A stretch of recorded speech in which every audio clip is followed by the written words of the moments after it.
Anda bahwa kebaikan bukanlah kebaikan tanpa ketulusan. Orang tulus tidak mencatat perbuatan amal baiknya. Tidak suka ngungkit-ngungkit kebaikannya. Kalau Anda nolong orang, jangan bikin orang itu berutang budi sama Anda.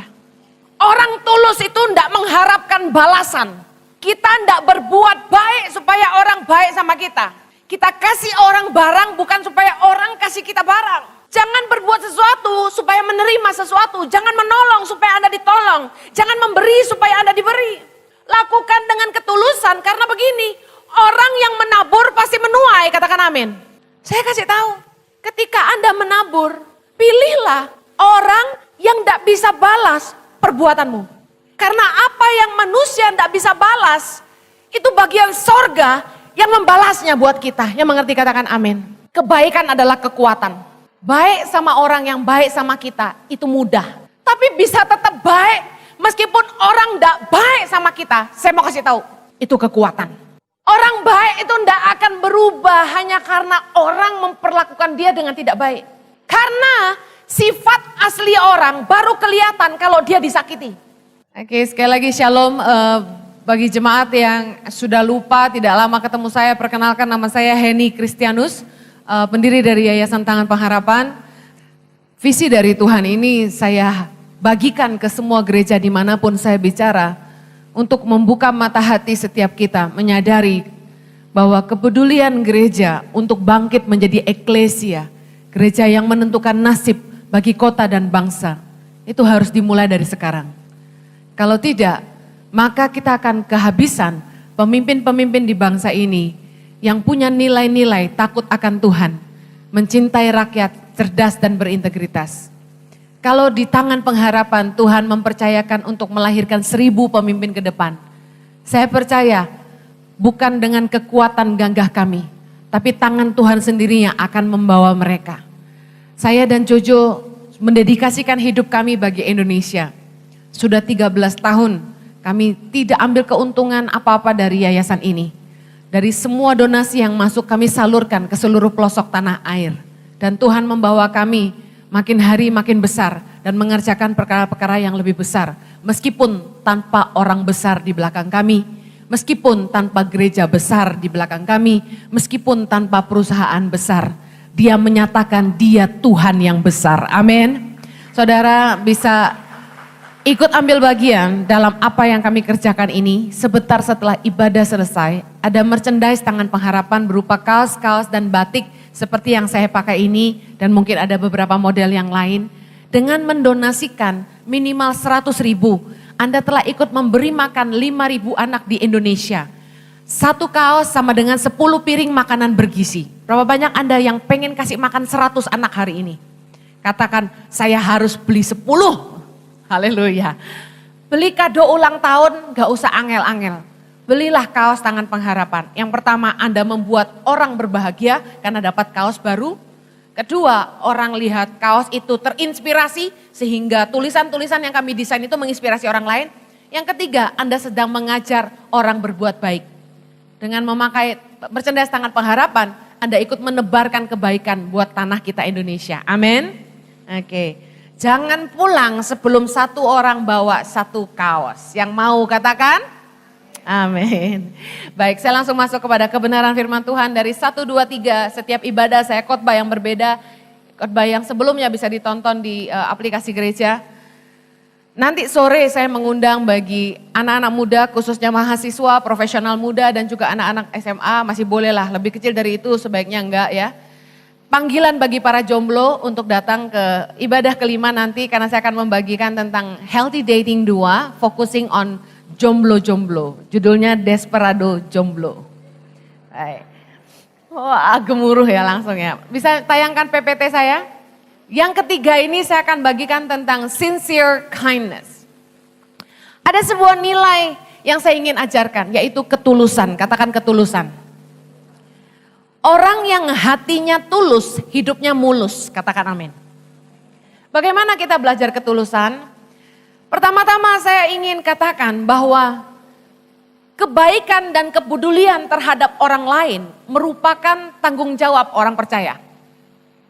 Orang Kristen itu harus jadi orang baik. Katakan amin. Banyak pendeta yang khotbah gini, kita nggak bisa masuk surga hanya dengan berbuat baik. Saya setuju. Tetapi Anda juga nggak bisa masuk surga tanpa kebaikan. Kebaikan identik dengan kekristenan. Yesus terkenal amat sangat baik.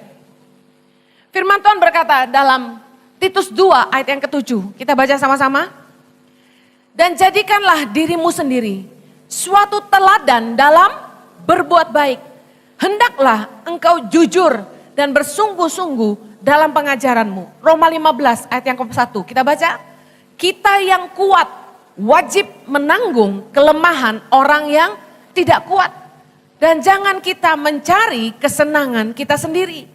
Setiap orang di antara kita harus mencari kesenangan sesama kita demi kebaikannya dan untuk membangunnya. Saudara harus tahu bahwa kita sebagai orang percaya harus jadi teladan dalam berbuat baik. Satu hal yang dunia tahu tentang orang Kristen adalah kita orang-orang baik. Makanya ketika ada seorang Kristen tidak baik, dunia langsung bilang begini, orang Kristen kok kayak gitu. Sound familiar? Dengar, kalau Anda tidak baik, dunia tidak bisa lihat Kristus dalam hidupmu. Katakan saya harus jadi teladan dalam berbuat baik. Tahukah Anda bahwa kebaikan bukanlah kebaikan tanpa ketulusan? Motivasi dari semua kebaikan kita kepada orang lain akan diuji oleh orang-orang yang tidak tahu berterima kasih. Saya sebut dengan Bokamsia people. Orang-orang serakah yang kita tolong malah mencelakakan kita. Dia malah mau telan kita juga. Motivasi dari semua kebaikan kita akan diuji oleh orang-orang yang aji mumpung. Sudah ditolong malah gak tahu diri. Berapa banyak saudara yang pernah ngalami ketemu orang-orang seperti ini? Saya melihat tangannya. Orang-orang gak tahu terima kasih, orang-orang haji mumpung, orang-orang serakah. Dibantu malah mencelakakan kita. Dibantu malah berbuat jahat sama kita. Saya kasih tahu, berterima kasihlah kepada mereka. Karena mereka lah yang dipakai Tuhan untuk menguji ketulusan kita. Karena kebaikan bukanlah kebaikan tanpa ketulusan. Berbuat baik kepada orang yang baik sama kita, itu bukan kebaikan, itu keharusan.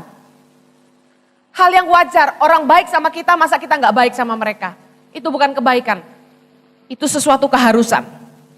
Berbuat baik kepada orang yang bisa membalas perbuatan baik kita, atau kita berbuat baik supaya kita dipuji orang, dapat nama, pujian, itu bukan kebaikan. Itu namanya kemunafikan. Kita berbuat baik karena ada maunya. Berbuat baik karena memandang muka bukanlah kebaikan, itu kepentingan. Kita baik sama orang kaya, baik sama bos kita, itu bukan kebaikan, itu kepentingan. Coba kita udah gak perlu sama bos kita, banyak orang yang jadi gak baik lagi. Saya mau bagikan secara cepat 5 hal tentang ketulusan di dalam kebaikan. Yang pertama, sincere people doesn't keep record of his kindness. Orang tulus tidak mencatat perbuatan amal baiknya. Artinya apa? Orang yang tulus itu tidak suka ngungkit-ngungkit kebaikannya. Lukas 6 ayat 35, kita baca sama-sama. Tetapi kamu kasihilah musuhmu dan berbuatlah baik kepada mereka.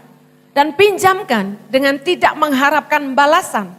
Maka upahmu akan besar. Dan kamu akan menjadi anak-anak Allah yang maha tinggi. Sebab ia baik terhadap orang-orang yang tidak tahu berterima kasih. Dan terhadap orang-orang jahat.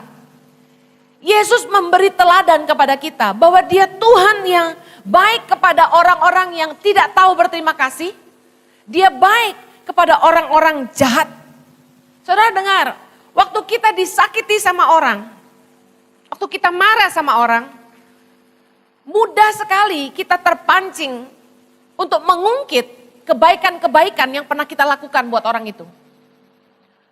Waktu kita disakiti oleh orang yang kita pernah bantu hidupnya, kita serta-merta akan berkata begini, Kamu gak ingat siapa yang sekolahin kamu dulu? Kamu gak ingat siapa yang dulu cariin kamu kerjaan? Kamu gak ingat waktu kamu susah siapa yang tolong? Waktu kita disakiti sama orang yang pernah kita bantu, ketulusan kita diuji. Pada akhirnya banyak dari kita yang tidak bisa terima, kita sakit. Dan ketika kita sakit hati, kita mulai ungkit-ungkit. Istri-istri, kalau udah sakit hati sama suami, jasa-jasa pengorbanan di masa lalu diungkit-ungkit. Kamu tidak tahu, saya sudah jadi istrimu dari sejak kamu susah. Waktu kita cuma bisa makan satu piring nasi berdua, semua diungkit-ungkit. Saya juga pernah. Saya bilang sama Jojo suatu hari. Jadi Jojo itu kalau marah sama saya, paling pantang dia sebut satu kata. Dia sebut bilang begini, kamu itu banyak nuntut. Waduh. Dia sebut kata kamu itu banyak nuntut itu kayak pencet bel, saudara. Bel yang salah. Ngamuk saya. Ngamuknya apa? Dulu aku kawin sama kamu, kamu udah punya apa-apa. Aku dari pakai shiseido turun jadi Haselin Snow. Ngerti Haselin Snow enggak? Anak muda zaman now enggak ngerti, sejenis Vaseline. Murah meriah, bikin kulit kering pecah-pecah. Saya ngomong sama suami saya, pengorbanan di masa lalu tak ungkit-ungkit semua. Mama saya itu enggak ngizinin saya nikah sama Jojo. Karena Jojo pendeta. Mama saya bilang, mau makan apa? Dia pendeta. Saya nangis, saudara. Aku tresno ya mama. Mau makan apa? Pada akhirnya orang tua merestui, kami baru nikah. Tapi di malam widodaren, malam terakhir sebelum kawinan besoknya, mama saya ulangi lagi. Cing, panggil saya Cing. Nama saya tuh Lim Ai Ching. Kurang Cina apa coba? Jojo, kamu yakin mau nikah sama dia? Ini widodaren, besok nikah. Dia pendeta loh. Mamahku masih meragukan. Saya masuk kamar mandi nangis, saudara. Di kamar mandi itu saya berjanji kepada Tuhan dan kepada diri sendiri. Bahwasanya kalau suatu hari setelah menikah sama pendeta ini, saya menderita. Saya tidak akan minta-minta sama keluarga. Janji saya. Saya singkirkan semua sisyedo saya. Saya turunkan standar hidup saya. Hup. Saya siap menderita. Gitu bos. Perempuan zaman sekarang ora gelem diajak soro. Kene terbukti. Cintaku ora palsu. Haleluya. Tapi masalahnya begitu marah diongket-ongket. Kamu udah inget. Aku udah punya apa-apa. Kawin sama kamu. Perutku hamil besar. Masih bantu kamu kerja. Waduh, semua diungkit-ungkit. Dengar. Belajar tuluslah dalam kebaikan. Ketulusan kita diuji. Justru ketika kita disakiti sama orang yang pernah kita tolong. Jangan ungkit-ungkit. Orang baik tuh tidak mencatat perbuatan baiknya. Tidak meneriakkan kebaikannya. Karena kebaikan itu gaya hidup buat dia. Saking udah terbiasa berbuat baik, lali kapan nolong orang. Suamiku tancungi jempol, orang paling tulus yang pernah aku kenal. Banggain bojo terus ya. Tapi tadi ibadah kedua sudah habis dia soalnya ya. Saudara, saya belajar dari Jojo tuh satu hal gini. Dia tuh nolong orang ya enggak ingat-ingat gitu. Satu hari ada seorang anak muda sekolah di Sydney, Australia. Papa mamanya susah, krisis ekonomi, enggak bisa kirim uang buat dia. Untuk makan saja susah, sampai enggak punya uang dia. Suamiku ngerti anak muda ini enggak punya duit. Dia kan pimpinan youth. Dikasih uang $50. Padahal kami itu hamba Tuhan full time. Maaf kata, $50 itu besar buat kami, uang makan seminggu. Saya Jojo kasihkan ke anak muda ini. Bertahun-tahun kemudian kami sudah pulang ke Indonesia, punya anak. Ada seorang fashion designer telepon kami. Ko Jojo, saya mau undang Ko Jojo makan. Saya dapat nomor Ko Jojo dari teman-teman. Kami makan di Plaza Indonesia. Makan pizza. Tengah-tengah makan pizza, mari makan. Huk. Pendeta jaim ya. Begitu dia bilang, Ko, saya ini pasti Koko ndak inget. Arek kita ndak kenal. Saya ini anak muda yang Koko pernah kasih uang $50 ndak bisa makan. Jojo lagi makan pizza. Huh? Lihat dari bawah ke atas. Bawah atas. Arek wis gede. Rada lemu. Rada botak. Jangan nonton film ini dia. Dia bilang, saya sekarang jadi fashion designer kok. Cukup terkemuka. Baju-baju bikinan dia dipakai sama Miss Universe di Indonesia. Keren gak? Saya adalah anak yang pernah Koko tolong. Bojoku lali. Wis lihat dari bawah sampai atas. Kapan ya? Kapan ya saya ngasih kamu $50? Lupa saya. Sorry, mukanya enggak familiar. Pasti dulu kamu kurus sekali karena kurang makan ya. Enggak ngenali belas saudara. Orang yang tulus itu nabur benih, enggak diiling-iling. Ngerti maksud saya? Zaman sekarang nyari orang tulus susah. Orang kalau baik enggak ngungkit-ngungkit jarang. Saya loh nolong anak Indonesia. Ada orang kaya di Surabaya, istri konglomerat. Dia punya yayasan. Istri orang kaya di kota itu ada di situ. Jadi bukan duit dia sendiri, uangnya banyak orang. Mereka bilang gini sama saya. Kalau yayasan Ibu Heni, Tangan Pengharapan itu kebanyakan proyek kurang duit. Kalau yayasan kami banyak duit kurang proyek. Kalau gitu bagaimana kalau kita kerjasama proyek-proyeknya Tangan Pengharapan kasihkan kita. Tapi ini akan jadi proyeknya yayasan kita bukan Tangan Pengharapan. Mau diambil gitu. Saya bilang siap. Saya enggak pusing namanya siapa. Saya enggak pusing benderanya siapa. Yang penting anak-anak bisa makan, enggak kelaparan, anak-anak bisa sekolah. Emang gue pikirin bannernya Tangan Pengharapan atau bukan? Bukan itu tujuan saya pulang ke Indonesia. Saya mau tolong anak sebanyak-banyaknya karena Tuhan panggil saya gitu. Dia bilang, oke, kirimkan semua proposal. Deadline-nya besok jam 11. Hah? Besok? Semuanya dikirim, semuanya. Lah proposal kan bikinnya susah. Kita suruh bikin semua, dia nggak mikir 70 center kita di Indonesia 5.000 anak. Dia kuat seberapa? Tak suruh stafku, bikinin, kita begadang. Bikin email. Selesai email, tak WA. Stafku yang bagian partnership tak suruh follow up. Ini ada bapak, ada ibu ya, organisasi ini campur. Pak, minta maaf, kami sudah kirim proposalnya. Kira-kira yang kurang apa? Tolong sampaikan. Dia jawab apa? Suruh Ibu Heni sendiri yang telepon saya. Songong ngerek.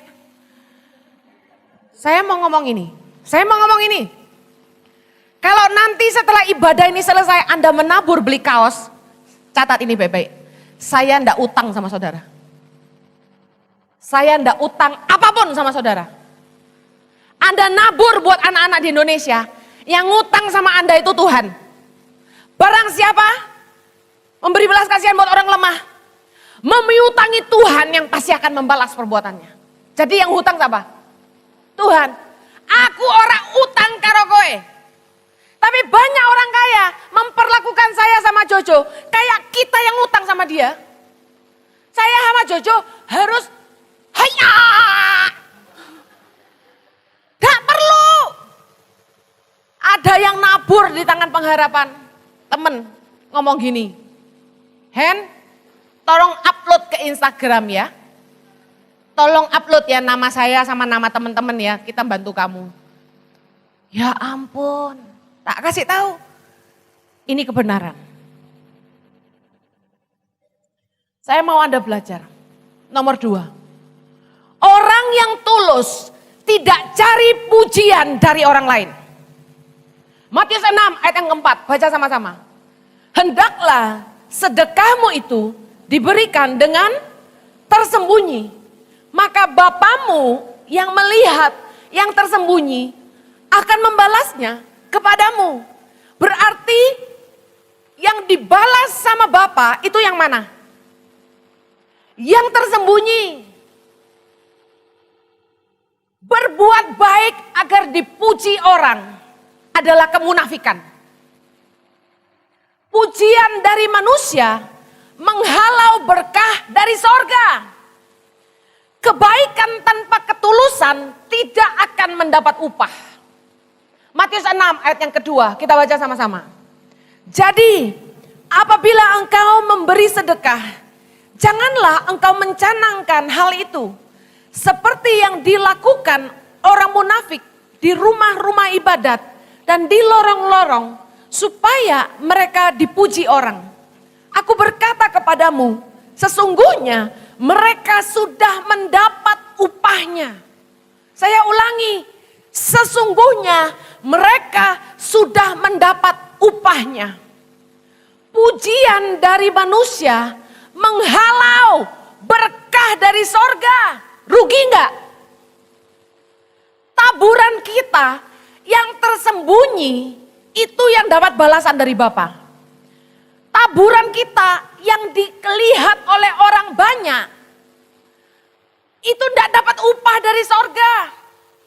Malah kalau sampai kita lakukan itu supaya kita dipuji orang, artinya gini, kita nolong orang. Terus orang itu sampai bungkuk-bungkuk sama kita. Matur nuwun sangat nggih, Gusti Yesus memberkati. Suwun yo, matur nuwun yo. Thank you, arigato, kamsya, sheshe.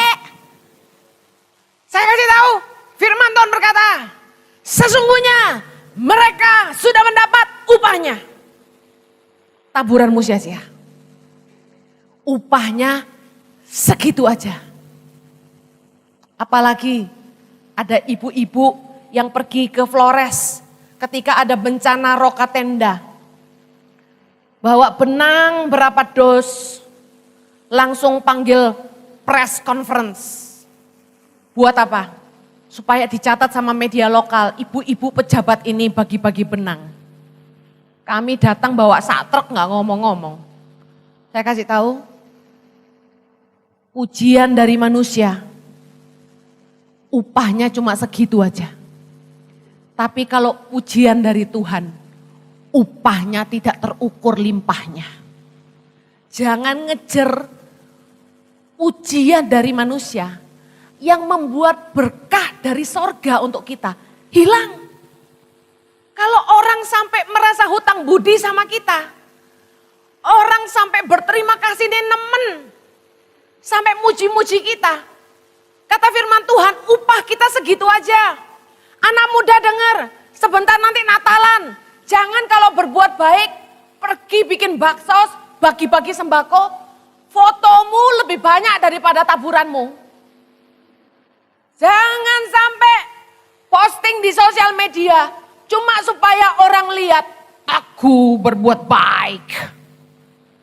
Yayasan Tangan Pengharapan harus posting semua program, bukan supaya saya pamer-pamer kebaikan. Tapi itu sebagai pertanggungjawaban atas taburan orang. Supaya orang tahu uangnya kemana. Tapi perbuatan baik yang saya lakukan sendiri tidak saya tulis di sosial media. Anda harus mengejar berbuat baik, menabur tanpa orang tahu. Kalau tangan kanan memberi, tangan kiri nggak usah tahu. Kebaikan tanpa ketulusan tidak akan mendapat upah. Kalau Anda nolong orang, jangan bikin orang itu berutang budi sama Anda. Setiap hari, jadilah agen kebaikan sorga tanpa banyak suara, tanpa cari muka. Lakukan karena Anda peduli sama orang. Dan Anda tahu sebagai orang percaya, saya harus jadi teladan dalam berbuat baik. Yang mengerti katakan amin. Yang ketiga, orang tulus itu tidak mengharapkan balasan. Kita tidak berbuat baik supaya orang baik sama kita. Kita kasih orang barang bukan supaya orang kasih kita barang. Matius 6 ayat 34, baca sama-sama.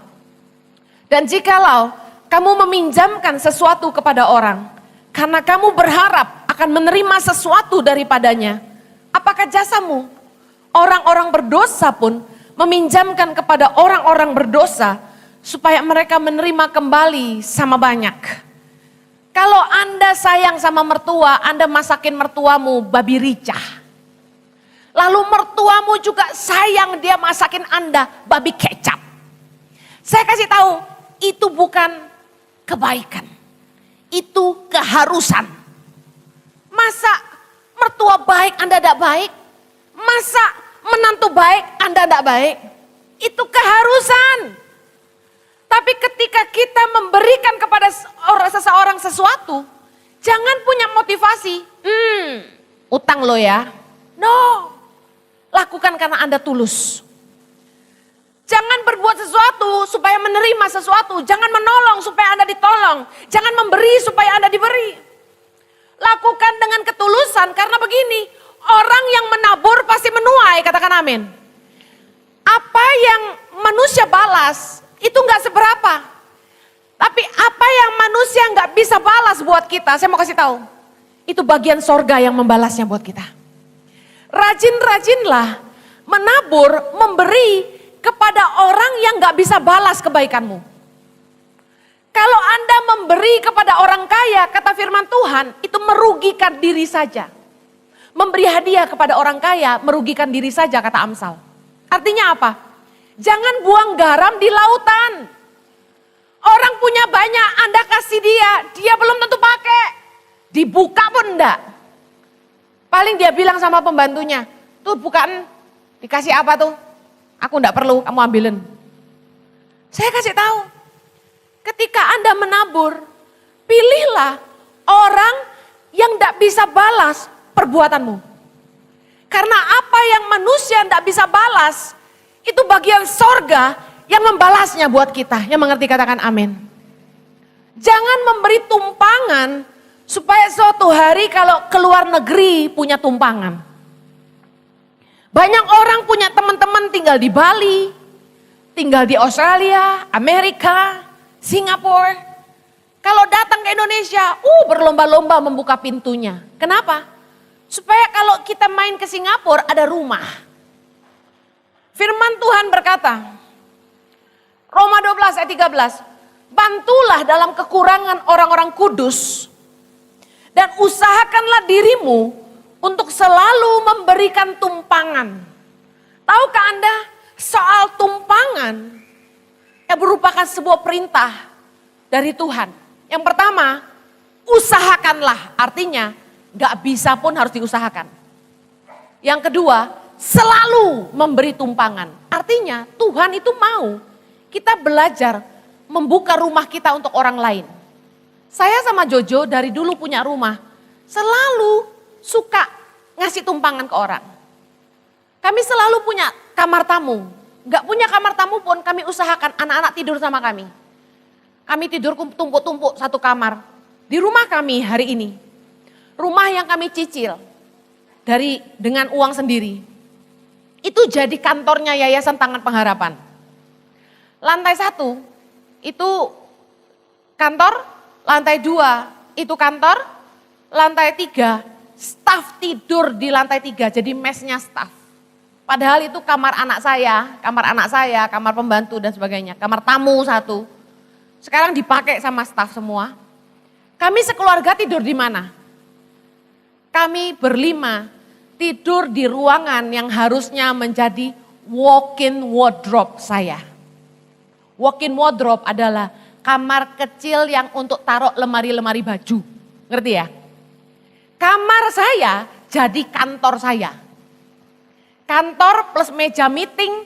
Meja meeting ini fungsinya banyak. Anak-anak makan di situ, anak-anak bikin PR di situ, saya meeting di situ. Tamu datang, duduk di situ. Tidak ada ruangan lain lagi, saking penuhnya. Ruangan pakaian saya jadi kamar kami berlima hari ini. Tiap malam kami mesra tidur berlima. Rumah kami pakai untuk pelayanan. Tidak banyak orang mau buka pintu rumahnya untuk orang lain. Tapi Anda tahu Tuhan tuh tidak pernah berhutang. Hari ini Tuhan berkati kami setelah 13 tahun menabur buat Tangan Pengharapan. Kami sedang cicil rumah kecil aja untuk kami berlima. Tahun depan untuk pertama kalinya dalam 13 tahun saya bisa ngasih tempat tinggal yang layak untuk anak-anak saya tanpa diganggu sama kerjaan. Segala kemuliaan bagi Tuhan. Amin.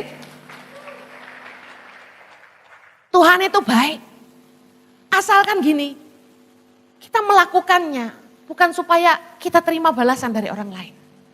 Saya sama Jojo enggak pernah minta-minta numpang di rumah orang yang kami bantu, enggak pernah. Yang keempat, orang tulus menolong semua orang tanpa memandang muka. Artinya apa? Orang tulus itu baik sama semua orang tanpa melihat status ekonomi. Dia siapa, pangkatnya apa. Jangan baik sama orang kaya saja. Jangan baik sama orang-orang yang bisa membawa proyek buat kita. Mendatangkan keuntungan buat kita. Kalau baik itu baik sama semua orang.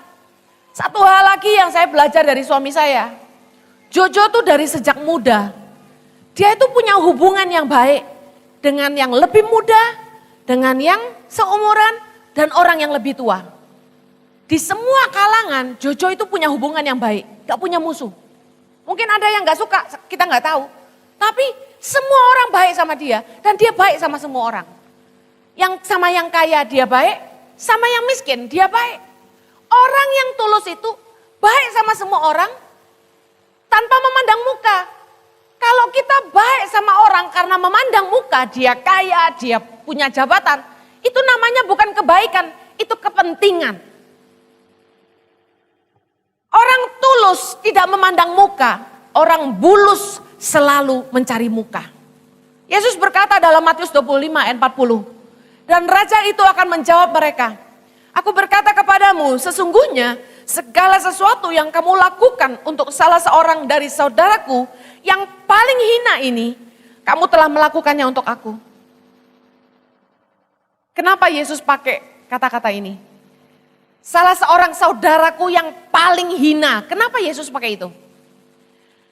Karena tidak sulit bagi kita untuk baik sama orang yang punya uang. Tidak sulit bagi kita untuk baik sama orang yang punya jabatan. Apalagi atasan. Kalau ada Pak Jokowi masuk ke ruangan ini, tanpa aba-aba 1, 2, 3, Anda pasti bangkit berdiri semua, betul nggak? Kita langsung hormat tanpa perlu diperintah. Tuhan kasih perumpamaan ini supaya kita belajar baik kepada orang-orang yang menurut kita paling tidak pantas dikasihi.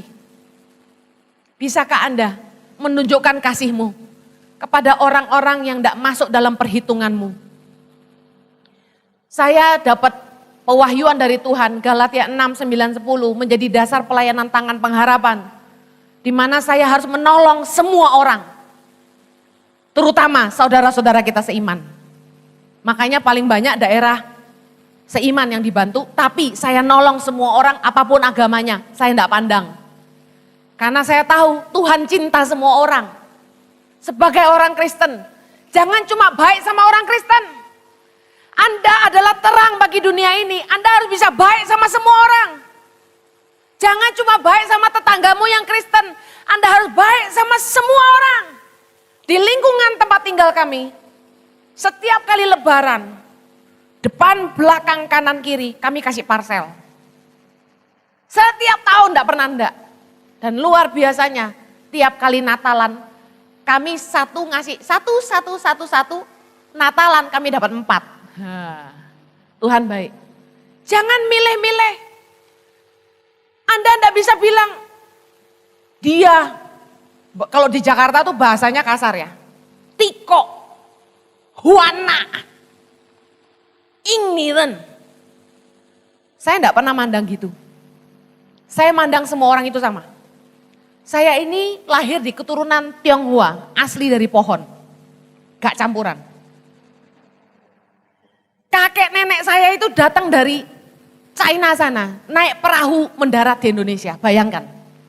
Nama saya saja di KTP sampai hari ini masih Lim Ai Ching.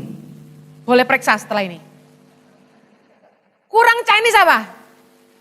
Tapi Tuhan membuat wajah saya enggak kayak orang Tionghoa. Saya lihat wajah-wajah Anda mulai meragukan saya. Pasti Anda berpikir saya ini keturunan Batak atau Manado, logatnya Jawa, betul? Tapi saya kasih tahu, Tuhan itu yang menciptakan keberagaman di bangsa kita. Anda harus bisa saling menghargai. Hitam, putih, kuning, coklat, keriting, lurus, ombak, apalah, pasir, apalah. Harus bisa cinta semua. Mereka tidak bisa mengubah dari mana mereka berasal. Kalau bisa memilih siapa yang mau lahir di pedalaman Papua, siapa yang mau? Kalau bisa milih kita tidak mau. Kalau bisa milih siapa yang mau lahir di keluarga yang miskin. Kalau bisa milih siapa yang mau lahir dari orang tua yang bercerai. Tapi dengan sombong beberapa orang berkata, lihat pohon buah itu dari pohonnya. Lihat bibit bebek bobot. Bayangkan kalau waktu itu mertua saya tidak menyetujui saya sama Jojo. Cuma gara-gara melihat orang tua saya bercerai. Hari ini mereka menyesal. Punya mantu sayang mertua. Bisa ngasih cucu 3. Dan membuat mereka bangga jalan sama saya kemana-mana. Haleluya. Kok udah tepuk tangan toh? Mertuaku lo, sing lanang, kemarin ikut saya ke mall. Pak, temani Pak, ikut makan sama-sama, ada tamu dari Singapura. Jadi anak muda dari Singapura pengen kenalan sama saya.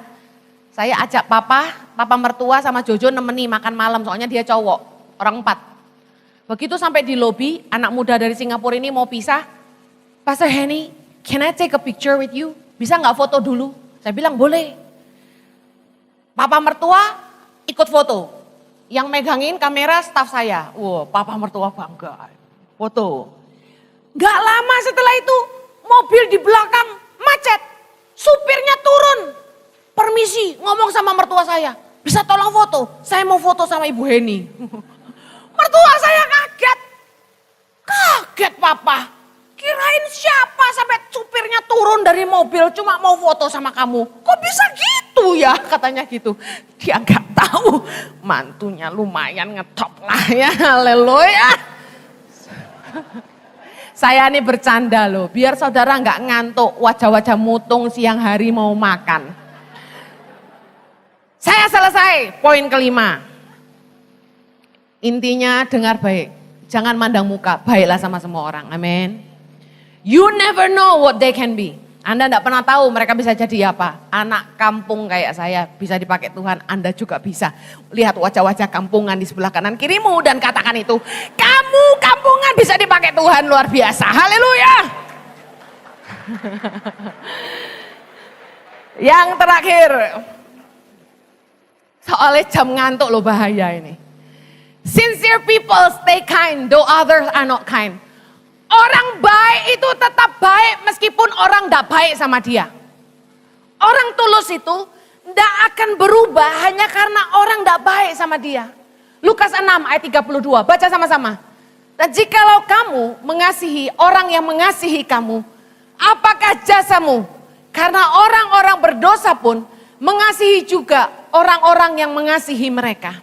Sebab jikalau kamu berbuat baik kepada orang yang berbuat baik kepada kamu, apakah jasamu? Orang-orang berdosa pun berbuat demikian. Orang yang tulus itu dia mengasihi semua orang. Dia tulus, dia baik. Meskipun orang tidak baik sama dia, dia tetap baik. Hanya karena orang lain tidak baik sama dia, tidak membuat dia berhenti jadi orang baik. Dengar, kebaikan adalah kekuatan. Baik sama orang yang baik sama kita, itu mudah, katakan amin.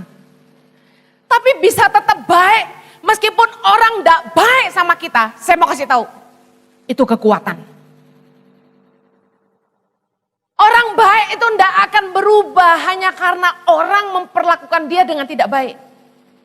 Karena sifat asli orang baru kelihatan kalau dia disakiti. Saya ulangi, sifat asli orang baru ketahuan kalau dia disakiti. Kalau everything is good, gak kelihatan. Makanya para jomblo-jomblo, maaf jomblo itu nasib ya.